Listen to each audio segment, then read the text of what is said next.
Admettons, je lis 50 livres par an. Et je lis depuis 20 ans. Je dis admettons parce qu'en ces choses, je n'ai jamais tenu de compte exact. En ces choses, on ne m'a jamais prévenu qu'il fallait en tenir, des comptes exacts. Ce n'est pas comme pour l'argent, les années d'études ou les centimètres. Certaines dimensions doivent être mesurées précisément, et si possible, répertoriées sur carnet. Ou mieux encore, classées dans des dossiers colorés. Pour d'autres, non, ce n'est pas la peine. Elles coulent de source, comme l'eau dans l'eau, sans que personne ne s'en indigne. Mais admettons un instant, j'ai lu 1000 livres, soit environ 200 000 pages.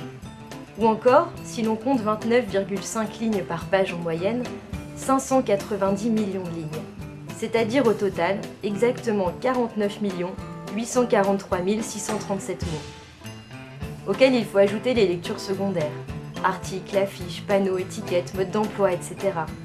Disons 30 millions de mots en plus, au bas mot. C'est énorme, presque inimaginable. Voilà pour les débits. Dans la colonne crédit, maintenant, et s'il faut être honnête, pas grand-chose à mon actif.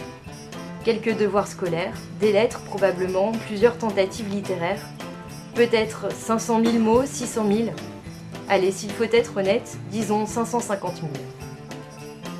Au total, voilà, je suis débitrice, redevable, en dette, obligée, tributaire.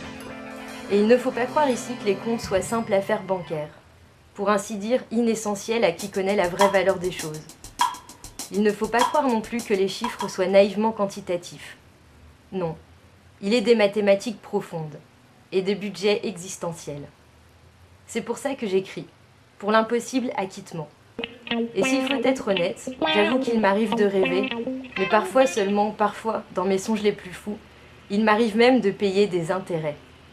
Et me dire, l'heure venue, comme tout homme respectable aspire légitimement à le dire, en son âme écarnée, ça y est, mon compte est bon. Voilà.